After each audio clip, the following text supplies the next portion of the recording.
في لازمي والله انت ابشر بالسعد، ثنتين اما في المصايب والشعر، ان كان ما سخرته ماني فهد من قوم الرجال فيهم عن عشر للمونتاج.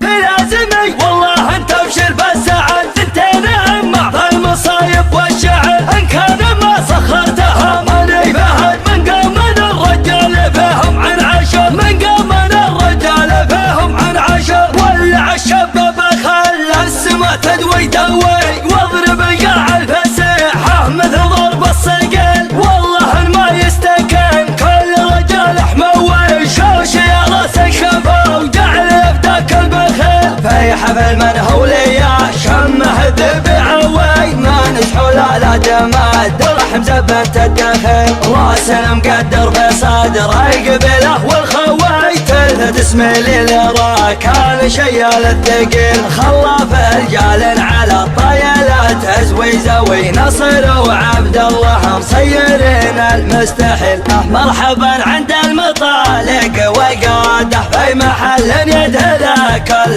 طرقيه، هلا عن قلت على لسانه عباده مثل ما يستغفر الله عصريه، شاع من ضوى على طبخة قناده، والمقادع مليت امر الحساويه، والصحون مردمه بالشاح بعاده، لنا ما ضيق على كل زوليه، خاصته لعمرت غايه مراده، والخساير في المواجب مكفيه. لا تقعد عمامه يا ربعي فوق احد، راح اعقب اللي ما يشوش من السطح، امطر والتاريخ بلسانه شاهد عن معجزات مدري والله وش كثر. صغيرنا لا قام قعد له بلد، كبرنا في مسجده طول العمر. في لازمي والله انت ابشر بالسعد، ثنتين اما في المصايب والشعر، ان كان ما سخرتها ماني فهد من قوم الرجال فيهم من عشر. في لازمي والله انت ابشر بالسعد، ثنتين اما في المصايب والشعر، ان كان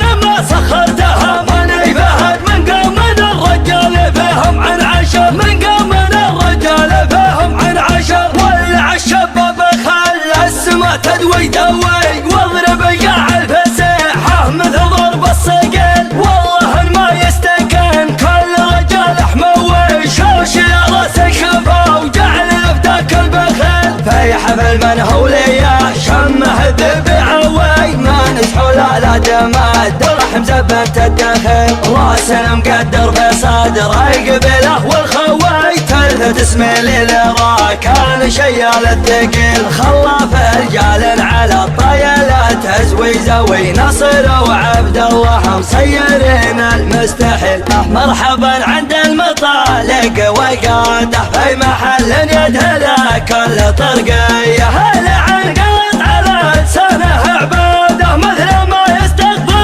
الله عصريه، شاع من ضوى على طبخة قناده، والمقادع مليت امر الحساويه، والصحون مردمه بالشاح بعاده، لنا ما ضيق على كل زوليه، خاصته لعمرت غايه مراده، والخساير في المواجب مكفيه. لا تقعد عمامه يا ربعي فوق احد، راح اعقب اللي ما يشوش من السطح، امطر والتاريخ بلسانه شاهد عن معجزات مدري والله وش كثر. صغيرنا لا قام قعد له بلد، كبرنا في مسجده طول العمر. في لازمي والله انت ابشر بالسعد، ثنتين اما في المصايب والشعر، ان كان ما سخرتها ماني فهد من قوم الرجال فيهم من عشر.